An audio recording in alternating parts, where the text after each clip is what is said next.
Bonjour,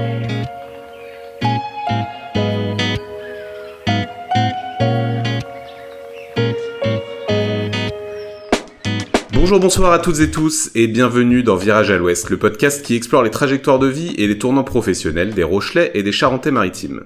Je suis Paul Petitjean et j'accompagne chaque jour ici à La Rochelle les reconversions, les questionnements, les virages à prendre. Cette semaine, je vous emmène dans un endroit qui sent bon le pain chaud. Un lieu fait de farine, de levain, de gestes précis qui vont transformer ces matières en pain doré qui craque sous la dent.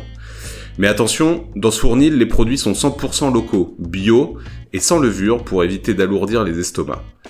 Les pains sont produits aux cabanes urbaines, puis la livraison se fait dans des points de collecte locaux et à vélo. Ce lieu s'appelle les Pimpans, et je reçois aujourd'hui une de ses cofondatrices. Bon, vous commencez à connaître ce podcast, et vous vous doutez donc bien qu'elle n'est pas du tout boulangère de formation initiale. Avant de donner vie à ses créations gourmandes, elle donnait vie à des identités visuelles en tant que graphiste, illustratrice. Alors comment passe-t-on de l'un à l'autre ? Comment se lance-t-on dans un domaine technique exigeant quand on n'a pas de formation initiale dans ce domaine ? Et est-ce que chuchoter des mots doux à sa patte rend les créations meilleures ? Tant de questions auxquelles nous allons tenter d'apporter des réponses avec mon invité du jour, Céline. Bonjour Céline. Bonjour.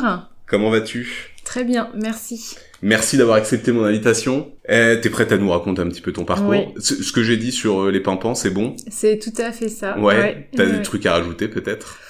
Pour l'instant non, mais ça va bien venir. Ouais, ça va venir avec le temps, ouais. Ok. Bon bah écoute, ce que je te propose, c'est que tu nous racontes un petit peu ton parcours, d'où tu viens et ce que t'as fait avant de te lancer dans les Pimpans. Alors moi, je suis encore graphiste. J'ai exercé en tant que graphiste pendant 20 ans. C'était un métier choisi et une passion qui m'a beaucoup épanouie. Mais voilà, au bout d'un moment, je n'y trouvais plus de sens, que je me suis tournée vers tout ce qui est action environnementale. J'étais très attirée par tout ce qui touchait à l'agroécologie. Je me suis formée à la permaculture, j'ai fait des stages. Voilà, j'étais très intéressée par ce sujet. Et puis, je me suis rendu compte que ça allait être un peu compliqué de devenir maraîchère pour diverses raisons.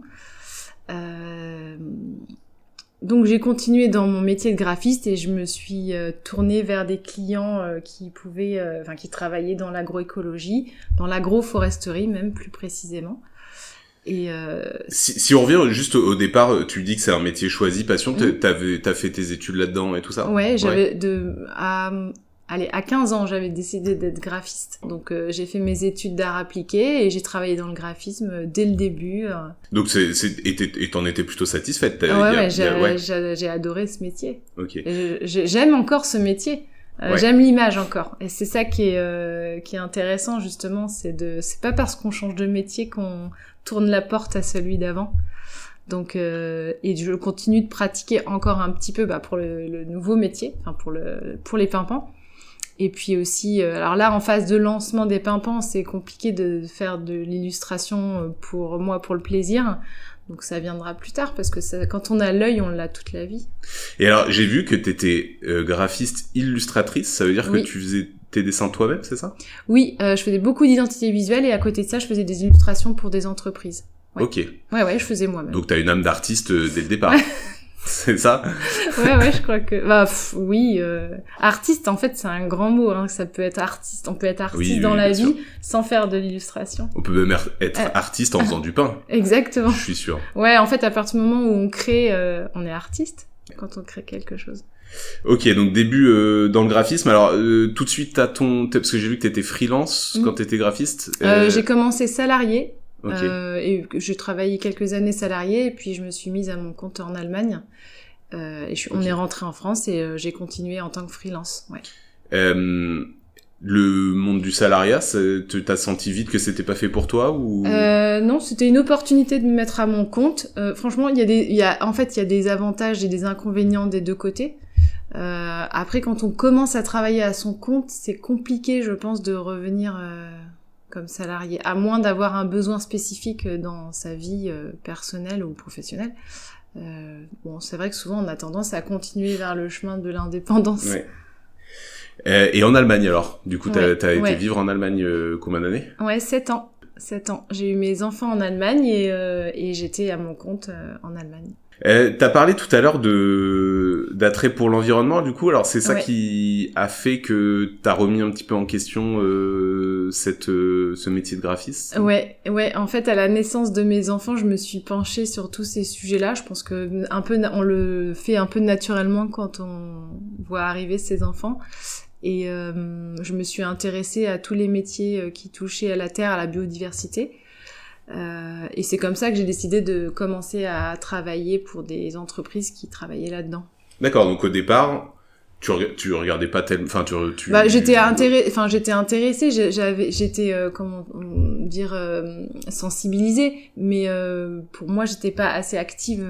Ouais, je veux dire professionnellement, au départ, ton boulot de graphisme, tu ne cherchais pas que des projets Ah non, verts, au départ, quoi. je travaillais dans la mode.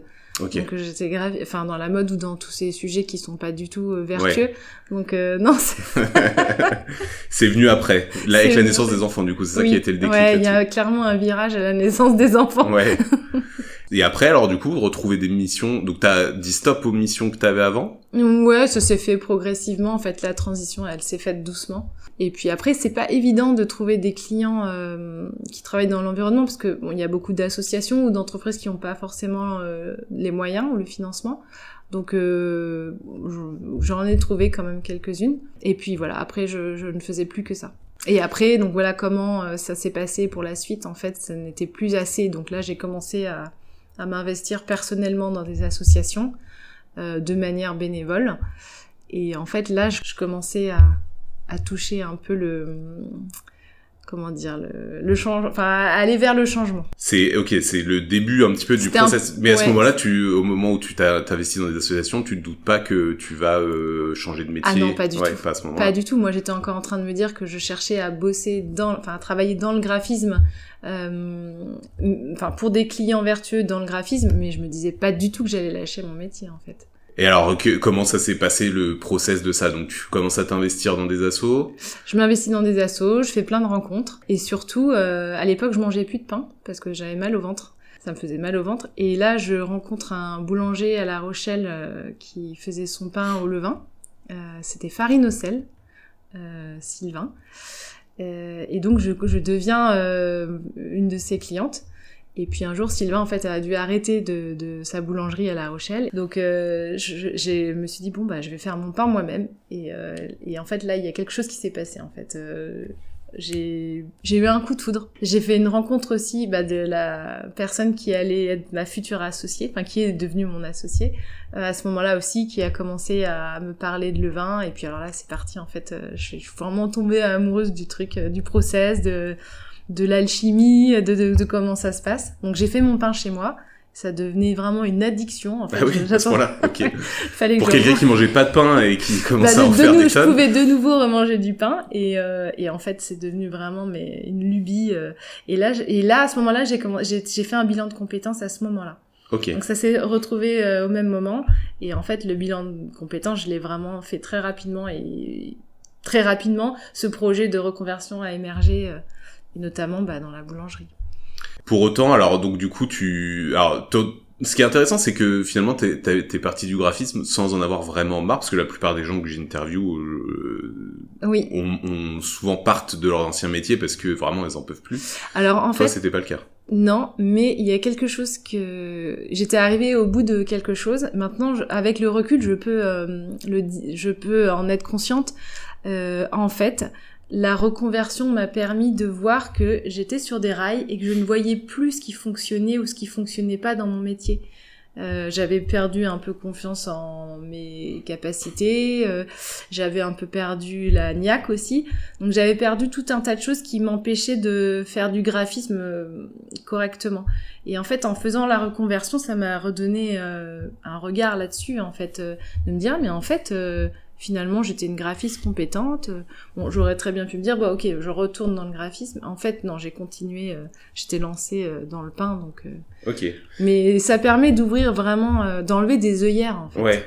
Et de sortir aussi, parce que ce que je comprends, c'est que c'était un peu, j'allais dire un train-train quotidien, quoi, c'est ça, et qui t'a un peu enfermé Non, même pas, Non. vraiment, même pas. Et puis bon, après il y avait aussi quand même, je dois le dire, la quête de sens. J'arrivais plus à avoir, je me voyais plus du tout utile en fait en tant que graphiste. Là, je me disais le pain au moins. Déjà, c'est un produit que je trouvais incroyable. Juste avec de la farine, de l'eau, du sel, on fait un produit magnifique, excellent. Et puis voilà, nourrir les gens, c'était quelque chose d'important. J'avais aussi, j'ai beaucoup d'intérêt aussi pour tous les sujets d'alimentation, donc ça rejoignait, ça faisait le lien. Et ce projet des pimpants, du coup, il arrive, il est fondé justement grâce à avec l'aide de ce bilan de compétences directement, ou est-ce Non, que non. pas À la suite. fin du bilan de compétences, je m'inscris à une formation vraiment spécifique au pain au levain. Fallait que je passe le CAP. Parce que pour vendre du pain, on est obligé de passer le CAP. Donc apprendre à faire du pain à la levure. Donc ça, c'était pas ce que je souhaitais, mais on est obligé de le faire. Et je me suis inscrite à une formation pour apprendre à faire du pain au levain. Et donc à l'issue, ça a duré 1 an. Et à l'issue de cette formation, en fait, j'avais envie de monter mon projet. Je voulais pas travailler comme salarié dans une boulangerie. En fait, je voulais faire toutes les étapes de A à Z. Faire le pain, le produire, le cuire, le vendre, enfin vraiment toutes les étapes. Donc en fait, au départ, je m'étais lancée toute seule dans un projet seule. Et puis en fait, rapidement, ça s'est avéré quand même compliqué. Et là, j'ai rencontré Hugo. Enfin, c'est lui qui est venu à ma rencontre et qui m'a proposé de créer une Scope. Et donc là, tout de suite, ça m'a parlé. C'est une société coopérative où en fait, il n'y a pas de hiérarchie verticale. On est salarié et gérant. On est notre propre patron. Et puis là, après, moi, j'avais déjà en tête Amandine, avec qui j'avais travaillé en stage, qui était une copine. Et on lui a proposé de nous rejoindre 2 mois après le lancement.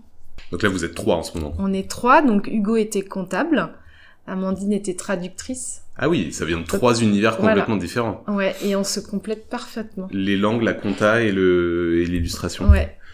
C'est marrant, ouais, bah oui, du coup, ça doit bien se compléter, effectivement. C'est super, ouais. Alors, le process de création des pimpants, vous avez tout de suite cette idée-là. Quelles sont les premières étapes? Comment est-ce que ça se passe pour développer un tel projet? Alors, j'ai bien compris la formation, parce que la formation est t'as pas de formation là-dedans, c'est vraiment un truc que t'as découvert, ouais, non, au cours de ta carrière, quoi. Tout à fait. Ah oui, les formations. Alors le CAP, ça a duré, la formation, ça a duré 1 an. Donc 1 an où on apprend et on fait des stages. Donc on va travailler dans des fournils. Moi, j'ai travaillé dans 2 fournils à La Rochelle. Et après, voilà, on est. Alors la boulangerie, je dirais pas qu'en 1 an on a beaucoup d'expérience, mais on a les bases pour pouvoir se lancer. Et après, de toute façon, la boulangerie, on apprend vraiment. On continue d'apprendre, sur le tas. Ouais. 1 an de formation durant laquelle tu continues quand même ton activité de graphiste ou pas? Non, je pouvais pas. Arrêté. J'étais vraiment à plein temps sur le pain. Ouais. J'étais à plein temps. Donc en fait, et cette année-là, il fallait que je trouve. Enfin, moi, j'avais l'intention de me lancer, donc il fallait que je trouve un local. Rapidement, en fait, j'ai trouvé un local aux Cabanes Urbaines. Et après, il fallait monter le projet, faire le business plan, trouver des financements. Donc en fait, toute l'année en fait qui a précédé le lancement des pimpants en juillet dernier, c'était de la mise en place de projets et de la recherche de financement.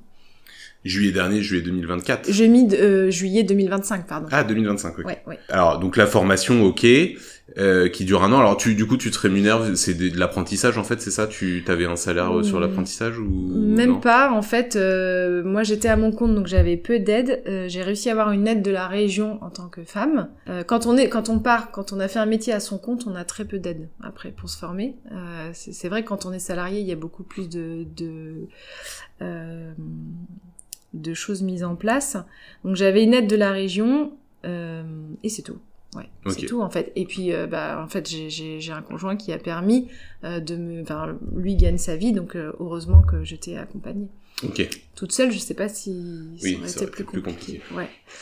Et donc formation et ensuite donc le process de création. De la création d'entreprise, ouais, qui a pris, ça a bien pris 1 an et demi en fait, 1 an et demi à chercher les financements, gérer les travaux aussi parce que dans le local il fallait faire venir l'eau, fallait changer l'électricité, il y avait tout un tas de travaux de mise aux normes à faire.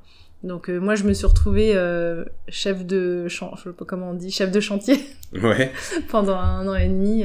C'est pas du tout mon truc, donc j'ai appris plein de choses. Et puis voilà, passer des commissions pour avoir des subventions. Donc, Et alors, des travaux dans les locaux, c'est-à-dire qu'en fait, vous êtes allé voir les cabanes urbaines et ils vous ont laissé un local en vous disant vous pouvez le mettre comme vous voulez, quoi. Voilà, c'est ça. Sympa. Il est situé où dans les cabanes urbaines? Il est, en fait, sur le côté, quand on arrive dans l'entrée des cabanes, il est à gauche, sur le côté, au rez-de-chaussée. Donc le PLUI, le plan local d'urbanisme, nous empêche de vendre aux cabanes urbaines. Vous n'avez pas le droit de vendre aux cabanes urbaines. Voilà, on n'a pas le droit de vendre. Donc on a mis en place un système de vente en précommande. Les gens précommandent sur le site et après ils viennent chercher leur pain aux cabanes ou dans un autre point de dépôt qu'on a défini. Et puis on vend sur les marchés, évidemment.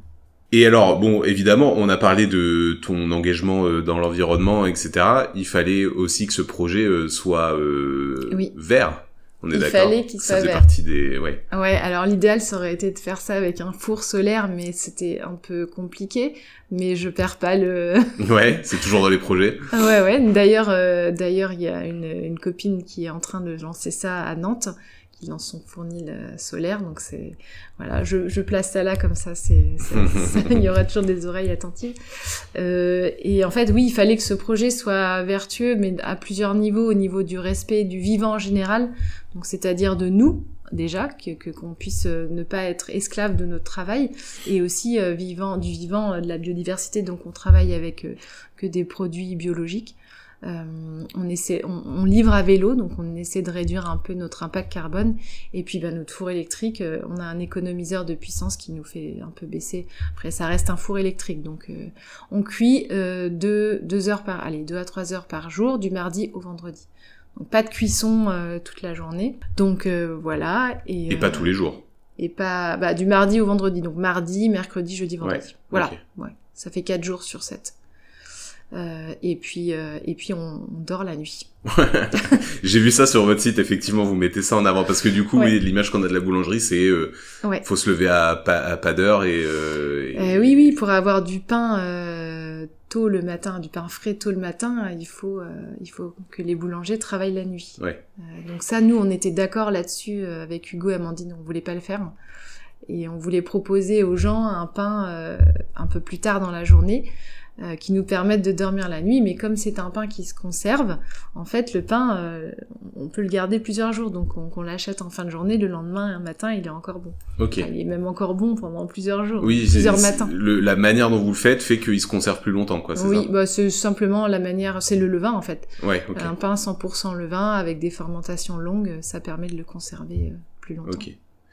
Et ce truc de du coup ne pas travailler la nuit ou très très tôt le matin, ça faisait aussi partie des critères sur par rapport à la gestion vie privée vie perso, quoi, c'est ça, de l'équilibre. Ouais, carrément. Ah oui. Enfin, il faut on a tous travaillé dans des boulangeries, c'est assez difficile physiquement. Déjà c'est physiquement difficile la boulangerie, et en plus quand on a des nuits très courtes. Faut aimer ça, quoi. Ouais. Faut être fait pour ça. Tu m'as dit que t'étais passionné.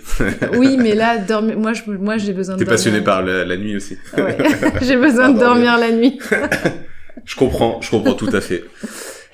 Du coup, donc, de ce que je comprends, tu t'es lancé dans une passion, ça s'est plutôt bien passé, etc. Je suppose qu'il y a quand même eu des difficultés dans la création. Alors, quels ont été les obstacles que t'as rencontrés que vous avez rencontré, parce que vous étiez plusieurs. Ouais, alors je pourrais pas parler pour les autres, parce que ça s'est sûrement passé différemment. Pour moi, déjà, ça a été de faire un deuil de mon ancien métier, parce que c'était un métier passion. Donc de me dire, là, je passe à quelque chose d'autre.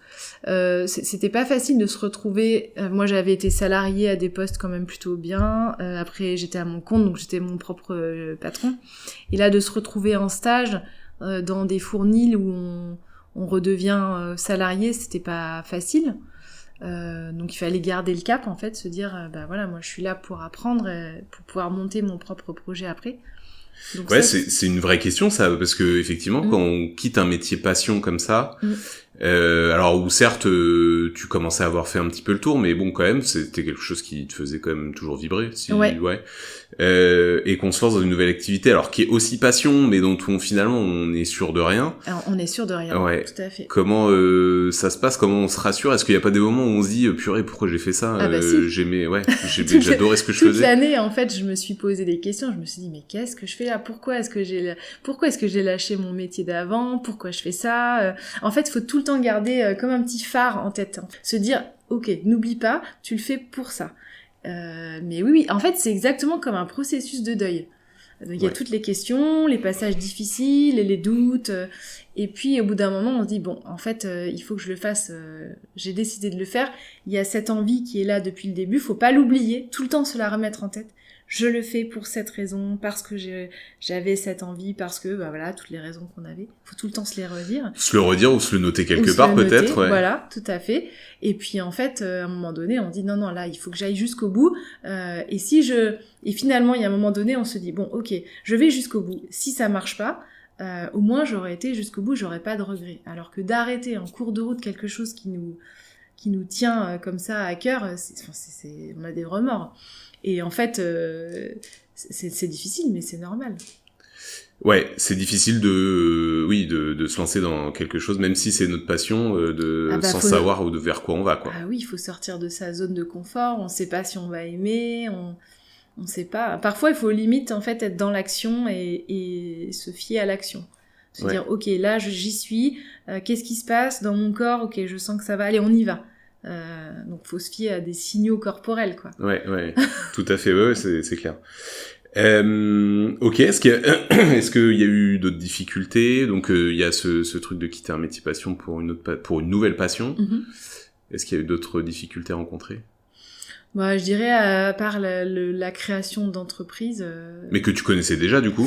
Oui et non, parce qu'en fait moi j'étais freelance à mon compte, il y a très peu d'administratifs. Là je me retrouve dans une société où il y a des charges.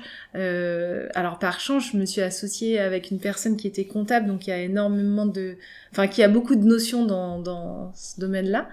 Mais et il y a tu passes aussi d'un métier service, oui. Si c'est du service, ouais. À un métier où on produit un produit agroalimentaire. Je suppose qu'il y a des normes et tout à connaître. Il y a des normes, ouais. C'est pas la même relation client. Ouais. Quand moi je faisais du graphisme, mes clients c'était des gens qui parlaient le même vocabulaire que moi, avec qui en fait c'était assez facile de communiquer. Là, mes clients c'est des gens, c'est des personnes lambda en fait, ouais. C'est tout le monde.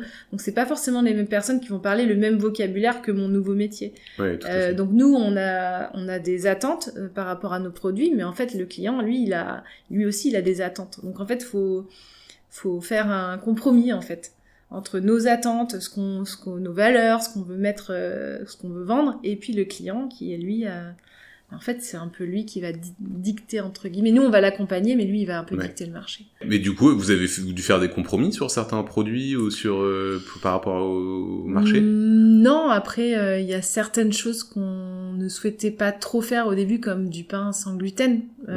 Au final, on a une telle demande de pain sans gluten que... Alors, on peut pas l'appeler pain sans gluten.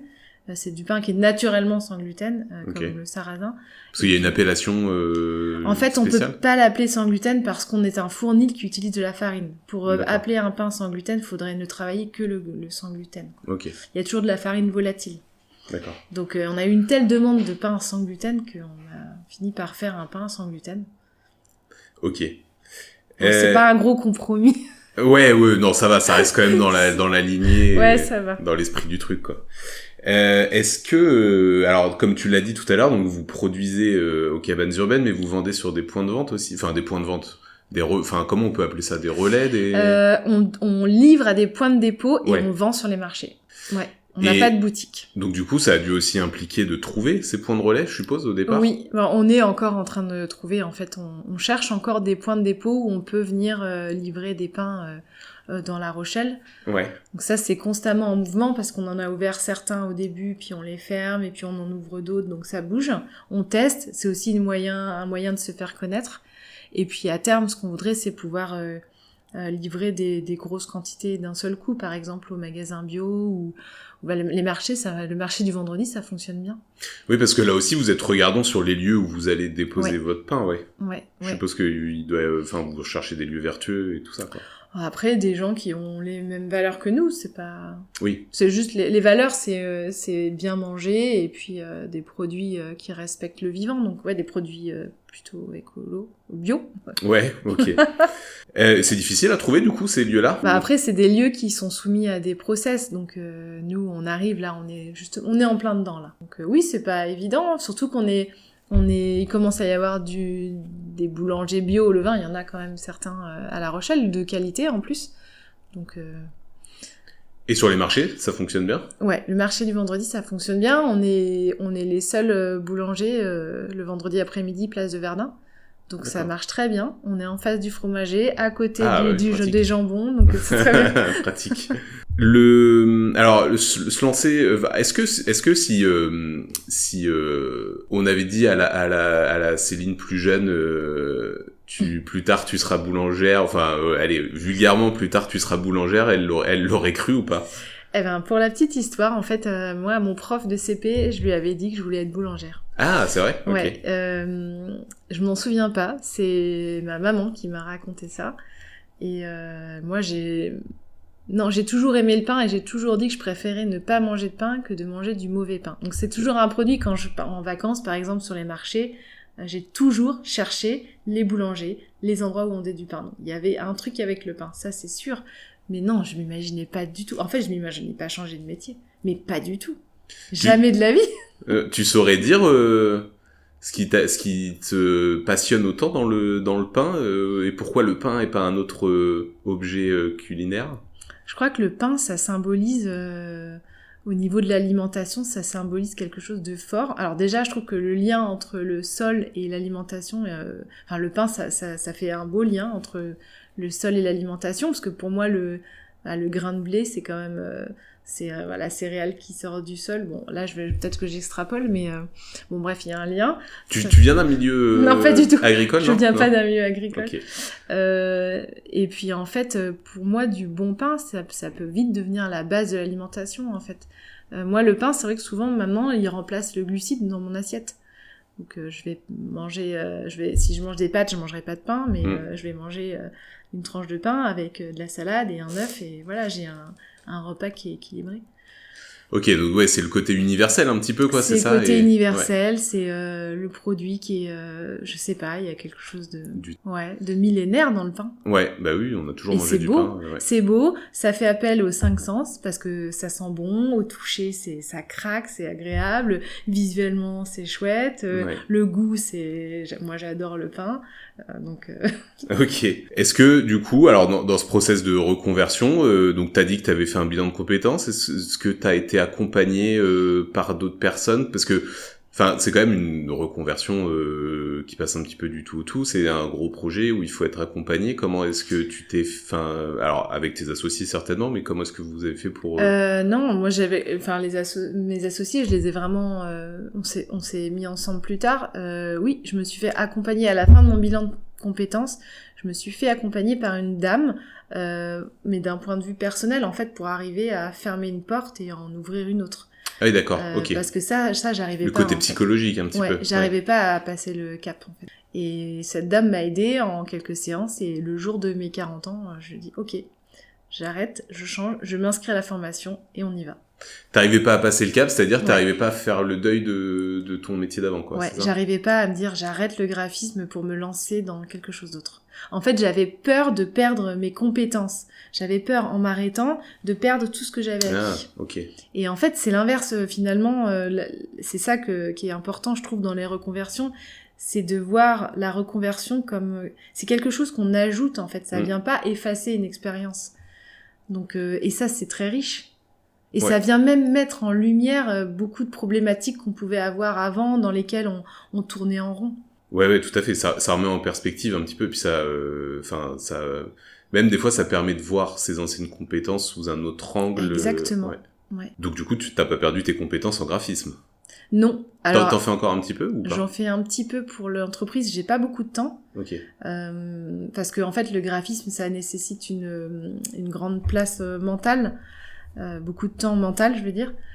Là, je l'ai pas. C'est toi qui as fait le visuel, tous les visuels pour les pampans? Ouais, c'est moi qui fais tout. Ouais. Ok. D'ailleurs, c'est pas évident de faire sa propre identité visuelle Ouais. On dit que le cordonnier et les cordonniers sont les plus mal chaussés. Bah, c'est quand on est graphiste, c'est dur de faire. Parce que t'es jamais satisfaite de ce que tu fais T'es jamais satisfait de ce que tu fais. T'as pas vraiment de brief bien concret. En fait, c'est très large. Tu peux faire ce que tu veux. Donc non, c'est pas évident. Et alors justement, ça m'amène une question.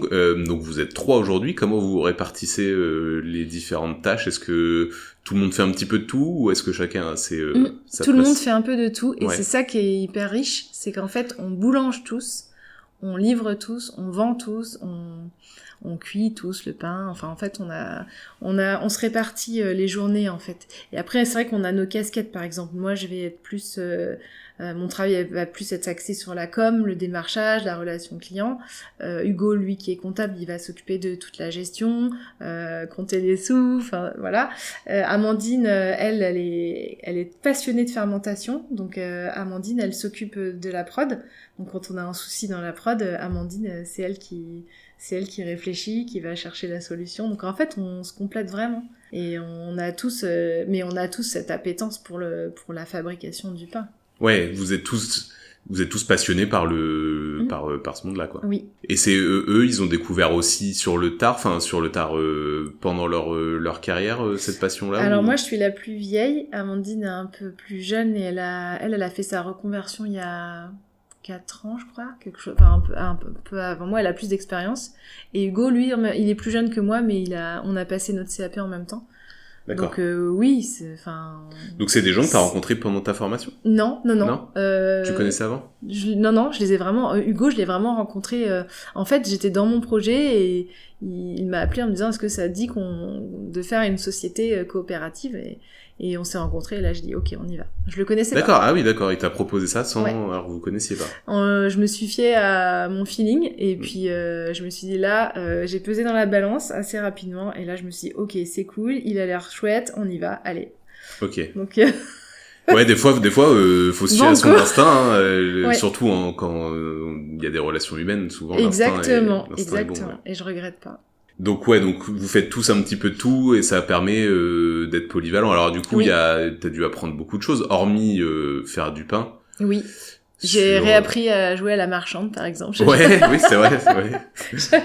Non, mais oui, on apprend. Enfin, il y a plein de choses qu'on apprend. Déjà, ne serait-ce que pendant les travaux. En fait, moi, j'ai appris plein de trucs sur les machines. Il y a plein de choses. En fait, la liste, elle est hyper longue. Et est-ce que, alors du coup, toi qui disais que t'avais peur de perdre des compétences, est-ce qu'il y a des compétences que tu avais sur ton ancien métier que tu retrouves un petit peu aujourd'hui, ou est-ce que c'est vraiment totalement différent? Alors, à part effectivement le fait que j'utilise mon métier d'avant pour m'occuper de la com de l'entreprise, non, c'est un métier nouveau. S'il n'y avait pas cette com de l'entreprise, en fait, Après, alors, qu'est-ce qu'on pourrait dire quand on crée, on part toujours d'une page blanche. Peut-être que dans mon métier d'avant, j'étais habituée à toujours essayer de trouver une solution devant une page blanche. Et là, quand on crée une entreprise, c'est un peu... le propre de la création d'entreprise, c'est de toujours trouver une solution pour chaque problème qui arrive. Et en fait, des problèmes, il y en a tous les jours. On passe vraiment beaucoup de temps à gérer des problèmes. D'ailleurs, c'est une bonne remarque, ça. Il doit y avoir effectivement comment ça se passe quand, par exemple, je sais pas, on rate une fournée ou... Enfin, ça doit être aussi des problèmes que tu connaissais pas avant et qu'il a fallu traiter. On n'a pas eu de graves problèmes pour l'instant. On a eu des problèmes mécaniques, enfin de machines. Oui, il y a ça aussi, oui. Donc là, on n'a pas le choix. En fait, à force d'avoir des problèmes, au bout d'un moment, on se dit bon. Eh ben on va les passer et on va y arriver et puis y a pas mort d'homme et ça va le faire. En fait, on finit par un peu lâcher prise. Ouais, générer du positif. Ouais, voilà, générer du positif et aller de l'avant et se dire bah de toute façon on y va et puis on verra bien et en fait il y a toujours une solution. Et on n'a pas encore eu de fournée ratée. On a eu la brioche ratée, mais bon, on a trouvé des solutions. Mais bon, ouais. Tant mieux que ça continue comme ça. Alors, oui. Ouais, c'est quand même mieux. Alors, du coup, est-ce que tu peux alors, on va peut-être partir sur la partie un petit peu technique pour les gens qui sont intéressés. Le pain que vous faites, donc, quelle est la différence déjà entre levain et levure? Parce que tout à l'heure, t'as parlé de levure et vous, c'est au levain, c'est ça que vous faites? Oui. Donc c'est quoi la différence? Alors en fait, la levure, donc dans le levain, il y a des millions de levures. La levure, c'est une seule levure, la levure de boulangerie. Donc déjà, on a une plus grande richesse de levure. La levure va servir à faire gonfler le pain, le levain va servir à faire gonfler le pain, mais aussi il va servir à prédigérer le gluten. Donc de ce travail-là, en fait, il va en ressortir plusieurs choses positives. Le pain se conserve mieux, il est plus digeste, il a plus de goût, ça va avoir un impact sur la croûte aussi. Donc il y a vraiment un travail, le levain va faire son petit travail dans la pâte en fait. Ok. Et le levain, c'est... Alors, je vais peut-être dire une grosse bêtise, mais c'est un mélange de farine et d'eau, c'est ça, ouais. C'est tout. Ouais. En fait, c'est de l'eau et de la farine fermentée. Parce qu'il y a des enzymes dans la farine qui, au contact de l'eau, vont fermenter. Ok. Donc, quand on est obligé de le laisser longtemps, et au bout d'un moment, en fait, donc la pâte est fermentée, et c'est cette pâte fermentée qu'on utilise chaque jour, qu'on rafraîchit chaque jour. Et en fait, c'est comme c'est un petit microcosme de levure et de bactéries, de bonnes bactéries. Oui. Et donc du coup, vos produits sont... Alors c'est... comment on peut les qualifier? Plus légers que les produits classiques de boulangerie? Plus léger, je sais pas si c'est le terme. Je dirais que par rapport à un pain fait à la levure, déjà le gluten a été prédigéré, donc il y a une meilleure digestibilité dans les intestins. Et puis même au niveau du goût, en fait, il y a plus de goût, c'est plus rassasiant. C'est plus rassasiant, c'est-à-dire c'est plus compact, quoi. Ouais, alors après, je pense qu'il y a aussi le biais, le fait qu'on utilise des farines semi-complètes, ça joue aussi. Parce que nous, on ne travaille pas avec des farines blanches. Donc ça, c'est aussi... En fait, voilà, avec la farine semi-complète ou complète plus le levain, on a des pains qui sont plus rassasiants et plus digestes. Et tout ça, farine et tout, ça vient de producteurs locaux. Oui, locaux. Alors, on travaille avec... une ferme qui est pas très loin et avec une minoterie qui est en sud Vendée, limite Loire-Atlantique. Donc oui, on peut dire que c'est local. Et ça, pour trouver des fournisseurs comme ça, fiables et du coin, ça a été compliqué ou pas? Non, alors moi je m'étais formée avec la minoterie chez qui on prend nos farines et j'ai adhéré aux valeurs de l'entreprise. En fait, j'ai vu aussi leur travail. Leurs farines sont exceptionnelles, donc j'avais envie de travailler avec eux. C'était important pour moi.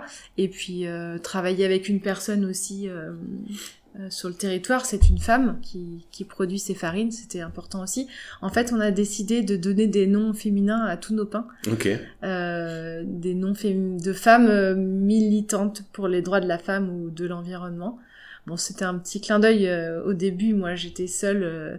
Et en fait, en boulangerie, il y a très peu de femmes... Enfin, il y en a très peu. Il y en a, mais il y en a de plus en plus, heureusement. Mais il y a peu de femmes boulangères gérantes d'une boulangerie.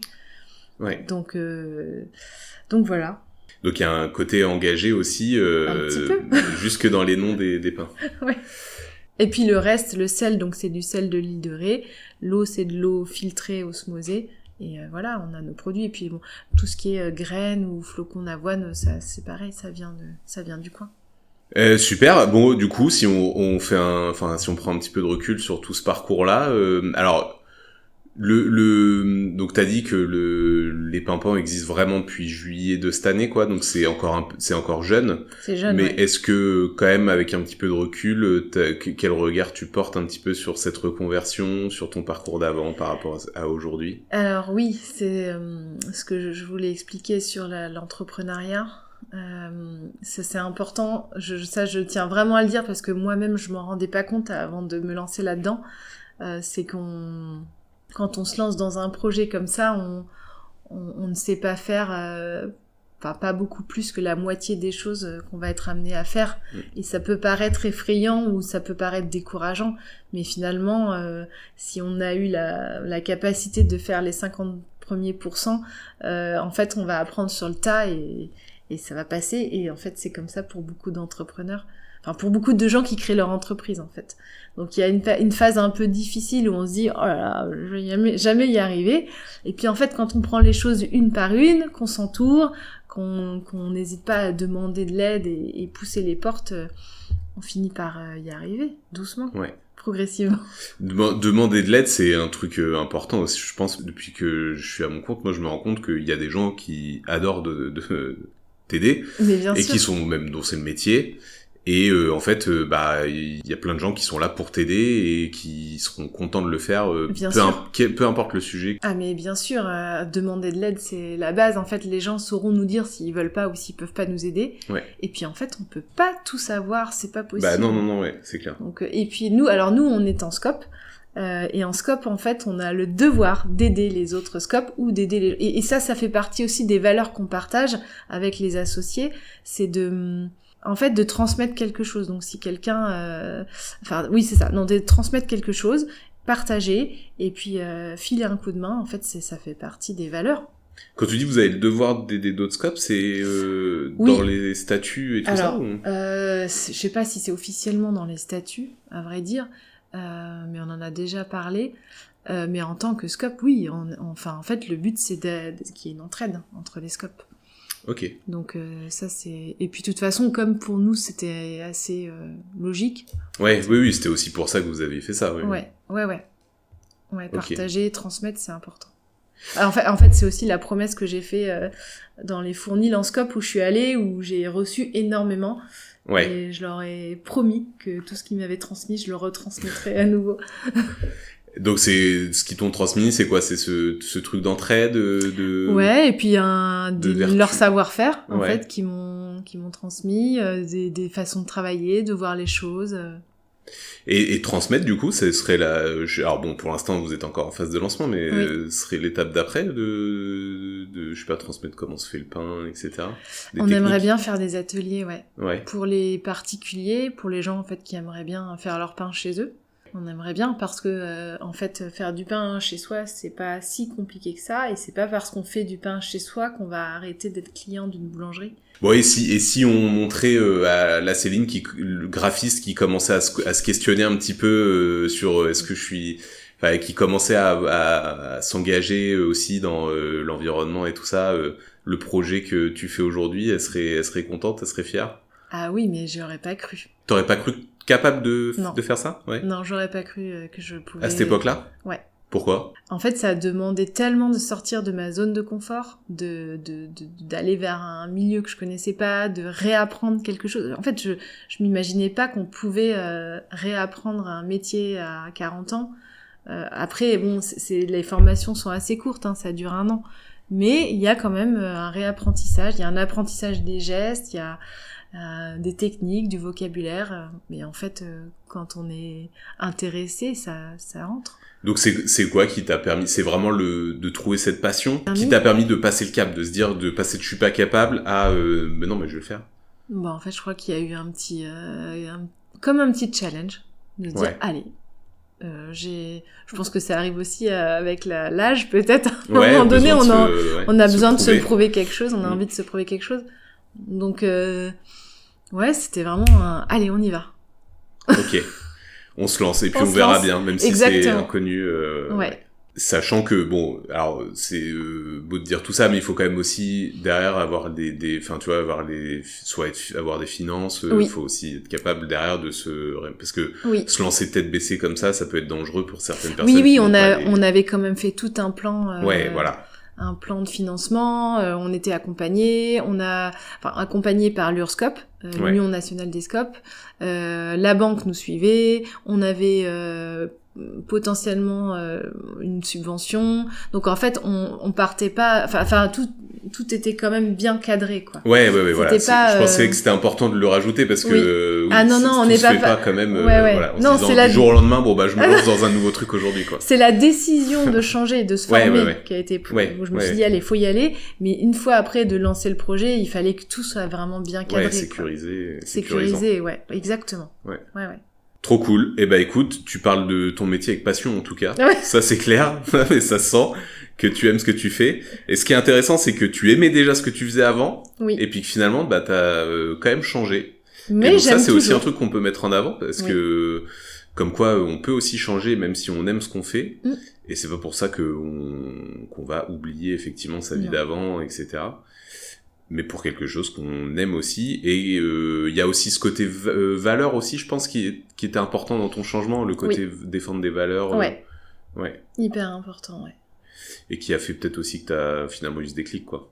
Oui, je pense. Bah, c'est même sûr. Eh ben écoute, merci beaucoup Céline. Où est-ce qu'on peut vous retrouver du coup? Donc les pimpants, le site internet. Le site internet www.lespimpants.com. Alors je vais l'épeler peut-être parce que c'est pas pimpant comme le vrai nom, c'est P-A-I-N-P-A-N-T-S. Exactement. Ouais.